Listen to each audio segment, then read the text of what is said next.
Halo semuanya, balik lagi sama aku Randiani Alita dengan NPM 1906303815. Aku dari program studi sastra Jepang Fakultas Ilmu Pengetahuan Budaya Universitas Indonesia. Nah teman-teman, hari ini aku mau melakukan kegiatan enkapsulasi pada arsip kertas nih teman-teman. Tapi sebelum kita masuk ke intinya nih, kita harus tahu dulu dong apa sih enkapsulasi, apa sih arsip kertas. Nah kita mulai dulu kali ya, dari yang pertama adalah arsip kertas. Arsip kertas adalah arsip yang informasinya terekam dalam media kertas yang berupa tulisan tangan ataupun ketikan.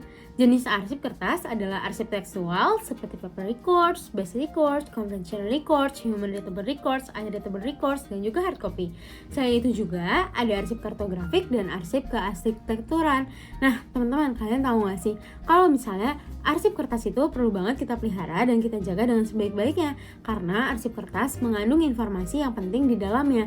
Informasi tersebut bisa kita gunakan untuk mengambil keputusan, menyusun rencana, sebagai bahan bukti, dan juga bahan pembelajaran teman-teman. Selain itu juga nih, kalian tahu gak sih, dalam terminologi Kearsipan Nasional tahun 2002 telah disebutkan bahwa pemeliharaan arsip adalah tindakan dan prosedur yang harus dilakukan dalam rangka penyelamatan dan perlindungan arsip, baik dari segi fisik maupun informasinya.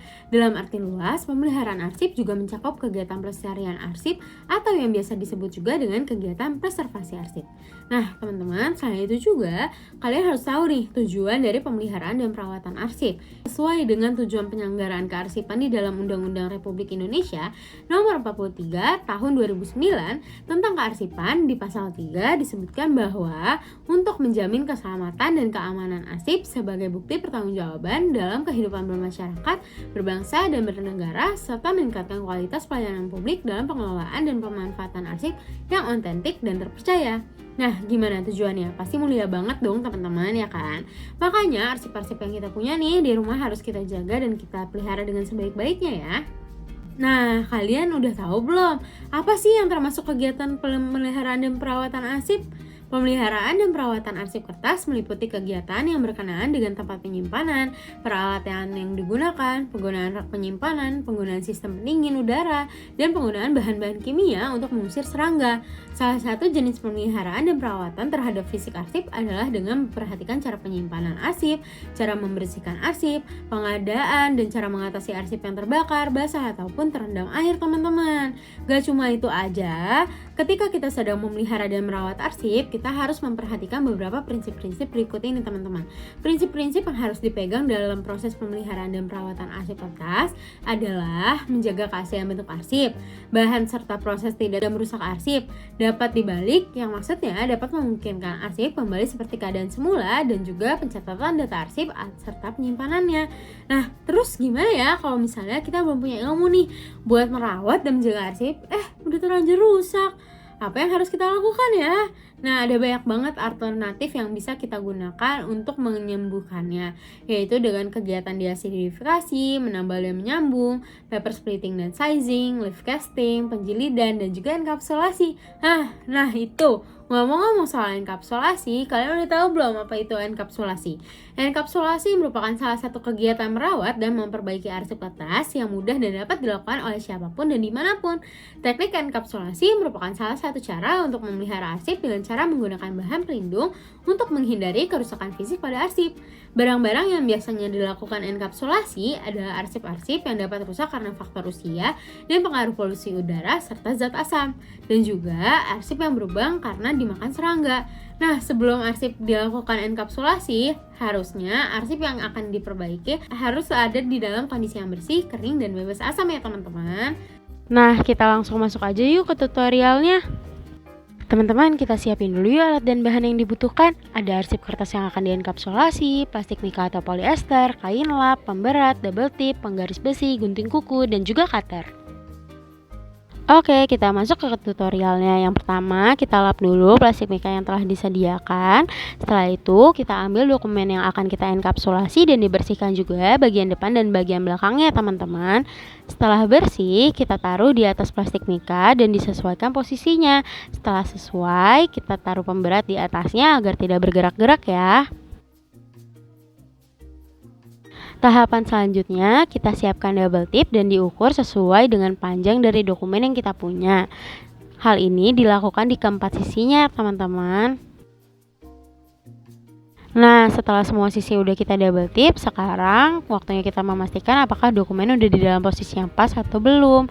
Nah, kalau misalnya udah nih, kita sisihkan dulu dokumennya dan kita buka semua double tip yang ada. Oh iya teman-teman, double tip aku kan potongannya kurang rapih nih karena aku memotongnya manual kan. Kalau misalnya kalian mau lebih rapih, kalian bisa potong pakai gunting ya. Nah, setelah semua double tipnya terlepas, kita taruh lagi dokumen yang udah kita sisihkan tadi dan kita sesuaikan posisinya ya teman-teman. Lalu kita lipat dua seperti ini agar menutup bagian atas dan bagian bawahnya. Oh iya, diperhatikan ya ketika menempel jangan sampai ada udara di dalam. Nah, setelah semuanya udah tertempel dengan baik, sekarang waktunya kita memotong setiap bagiannya menggunakan penggaris besi dan juga cutter. Ukurannya menyesuaikan dengan dokumen yang kita punya ya teman-teman. And tada, udah kepotong nih teman-teman. Nah, tahapan selanjutnya kita gunting semua sisinya pakai gunting kuku ya. Nah, sedih banget, ternyata gunting kuku aku kurang tajam nih teman-teman. Maka dari itu, aku lanjutkan mengguntingnya pakai gunting biasa, sekalian merapikan semua sisinya ya teman-teman. Nah, kita lanjutkan lagi enkapsulasi pada dokumen yang kedua. Nah, teman-teman kalau misalnya kalian bertanya apa sih bedanya dokumen yang pertama dan dokumen yang kedua? Bedanya hanya ada pada bahan enkapsulasinya. Kalau misalnya yang pertama tadi kita menggunakan plastik mica, kalau yang kedua kita menggunakan plastik polyester. Sebenarnya keduanya sama-sama saja, yang berbeda mungkin dari harganya ya teman-teman. Kalau misalnya plastik polyester seharga 2.000, kalau plastik mica seharga 500 per lembarnya. Secara keseluruhan tahapan-tahapannya nggak ada bedanya kok teman-teman. Yuk diperhatikan lebih dalam lagi, siapa tahu tadi ada yang kelewat. Jangan lupa dicatat ya.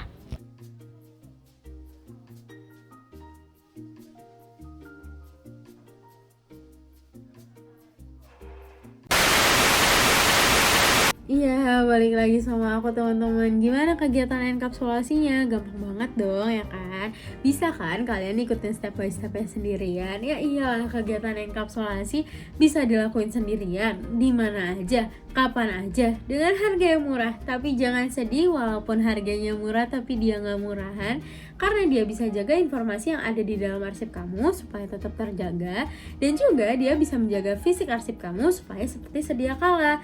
Oleh sebab itulah teman-teman, lebih banyak orang yang memilih melakukan kegiatan enkapsulasi dibanding kegiatan laminasi.